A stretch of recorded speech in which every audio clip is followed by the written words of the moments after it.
अस्सलाम व्यूअर्स और यूट्यूब पे एक दफ़ा फिर आपको बहुत बहुत खुश आमदीद। मैं बड़ा इंतज़ार करी थी समन का कि आ जाएंगे तो ज़रा एक अच्छा सा वीलॉग कर लेंगे, इंटरेक्टिव हो जाता है, सवाल जवाब हो जाता है, लेकिन वो नहीं आई। तो मैंने सोचा कि चले जी, जो मेरे पास ख़बरें हैं और बड़े मज़े की ख़बरें हैं वो तो मैं ख़ुद ही आपसे यहाँ पर शेयर करती हूँ। अच्छा, बात तो मुझे करनी है, एक साजिश खुलकर सामने आई है जिसमें मिफ्ता इस्माइल को किस तरह से कुर्बानी का बकरा बनाया गया, उनको किस तरह से इस्तेमाल किया गया और इसहाक डार की वापसी के लिए और इसहाक डार साहब को एक मसीहा के तौर पर इंट्रोड्यूस कराने के लिए। लेकिन मिफ्ता इस्माइल साहब के साथ हाथ हो गया, बहुत बुरा हाथ हुआ है। वो कौन सी 5 वारदातें उनके साथ हुई हैं उसका मैं जिक्र करूँगी, ज़रा तैयारी से बैठी हूँ। लेकिन उससे पहले मैं अभी जब बैठी थी तो मैं ये जो साइफ़र की साजिशी कहानी पार्ट 2 सुन रही थी और मैं इसमें बार बार सुन रही थी और मैं ये सोच रही थी कि इसमें साजिश कहाँ है। मुझे तो इसमें साजिश कहीं नज़र नहीं आई। और सबसे बड़ी बात ये कि फिर हमने एक दफ़ा फिर ट्रांसक्रिप्ट की यहाँ पे एक ब्लंडर देखा, एक भंड देखा, जिसको मीडिया की ज़बान में भंड कहा जाता है। मतलब कौन लोगो तुसी, बंदा चेंज कर लो, कोई थोड़ा सा ऐसा ले आओ जो आपका काम ज़रा सफाई के साथ करे। मतलब चीटिंग के भी जो होते हैं ना वो मार्क्स होते हैं, तो ज़रा चीटिंग के लिए भी जो है ना एक बंदा तगड़ा लेकर आए।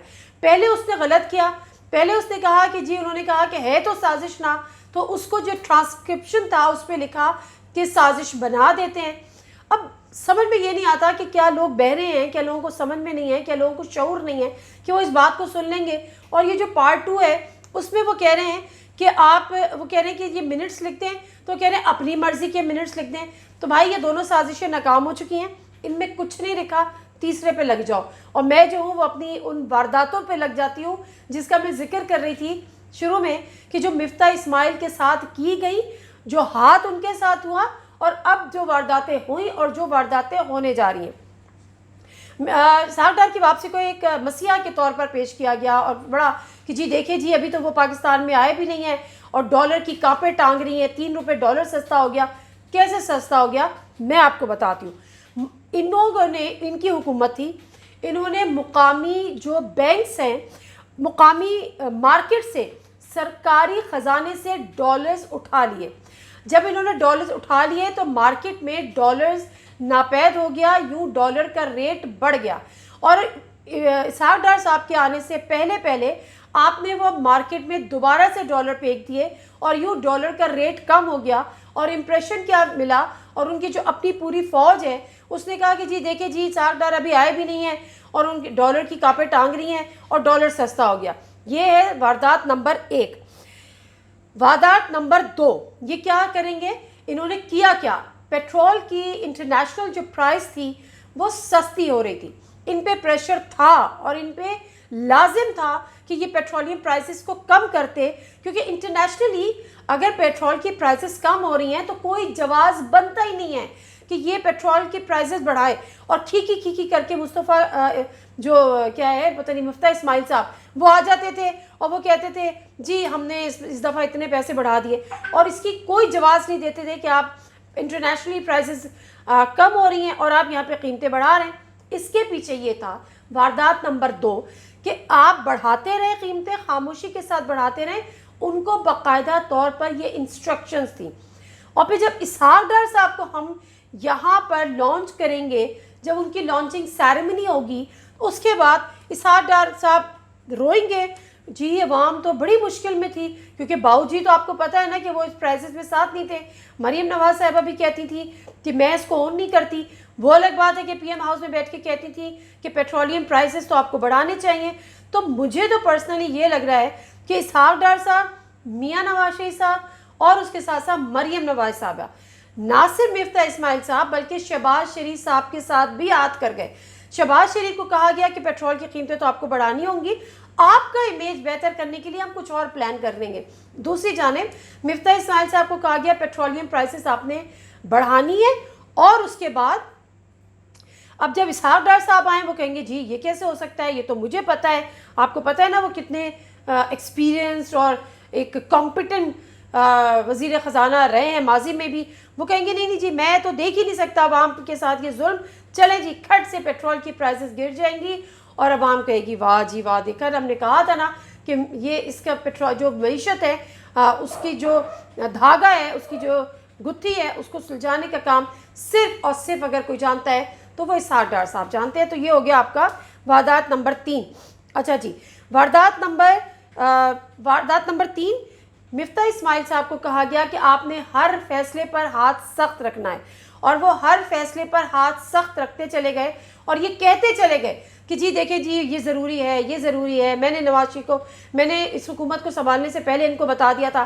یعنی کس کو گندا کر رہے تھے؟ حکومت کس نے سنبھالی؟ شہباز شریف صاحب نے۔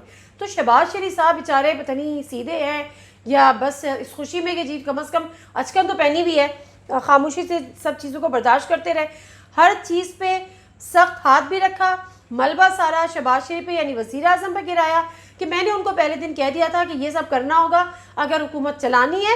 تو انہوں نے جی ان کے پوچھے بغیر تو کوئی سگنیچر نہیں ہوتے، تو یعنی اپنے آپ کو انہوں نے بری الزمہ قرار دینے کی بھی کوشش کی۔ یہ ہو گئی واردات نمبر 3۔ اچھا جی، واردات نمبر 4 کیا کرنے جا رہے ہیں؟ اسحاق ڈار صاحب جب آئیں گے تو وہ شروع میں ریلیف دیں گے۔ کیسے ریلیف دیں گے؟ ابھی میں نے آپ کو بتا دیا، ابھی آنے والے دنوں میں وہ پیٹرولیم کی پرائس کم کریں گے، ڈالر کی پرائس آٹومیٹکلی نیچے آ رہی ہے، جو انہوں نے خود سرکاری خزانے سے مقامی بینک سے خریدے تھے مارکیٹ میں پھینکنا شروع کر دیے۔ بجلی بھی آنے والے دنوں میں سستی ہوگی، یہ بھی آپ دیکھیں گے۔ اس کے بعد کسی کو یاد نہیں رہے گا کہ آئی ایم ایف کے ساتھ آپ کی شرائط کیا ہیں، سب کو صرف یہ یاد رہے گا کہ آئی ایم ایف کی شرائط کو کی جو عمران خان صاحب تھے انہوں نے ان کی حکومت دولی نہیں کی۔ اور اس کے بعد جب آپ ریلیف دیں گے، جب اسحاق ڈار صاحب، تو سب بھول جائیں گے کہ اپریل، مئی، جون، جولائی 3-4 مہینے عوام کو کیا ہوا، کیونکہ جب وہ 2 روٹی سے 1 پر آ گئے، جب دوبارہ اگر 2 روٹی کیا 1.5 بھی ملنے لگ جائے گی تو وہ صبر شکر کریں گے۔ یہی ہماری عوام، یہی ہماری قوم۔ واردات نمبر 5 جو باقاعدہ طور پر پلان کی گئی ہے، غیر ملکی قرضوں کے علاوہ مقامی بینک سے بھی بے تحاشا قرض لیا جائے گا، لوٹ مار کے باقی ماندہ سب کیسز بھی اڑا دیے جائیں گے، اور جس کی آپ کو شروعات پتہ چل گئی ہے۔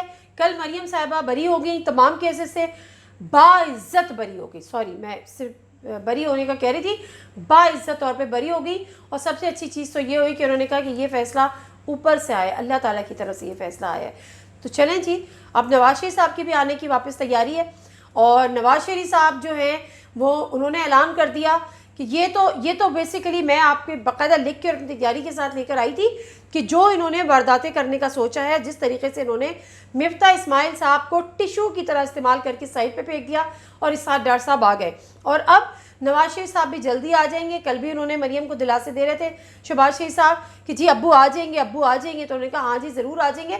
تو وہ ڈاکٹر کا کیا کریں جو سوچ کے بیٹھا ہے کہ یہ آئیں تو میں ان کا علاج کروں۔ لیکن بہرحال ایک مزے کی چیز، نواز شریف صاحب نے مشروط کر دی ہے اپنی واپسی پنجاب حکومت میں پی ٹی آئی کی حکومت کے خاتمے کی۔ تو کیا اس پر ہوگا؟ کیونکہ ان کو پتہ ہے کہ پنجاب میں رہنا ہے تو پنجاب میں ہی کھیلنا ہے، اور پنجاب میں کھیلیں گے اور پنجاب حکومت نہیں ہوگی تو یہ شاید ممکن نہیں ہوگا۔ تو لیٹس سی، ابھی تو شروعات ہے۔ ناظرین سے کوئی اجازت دیجیے۔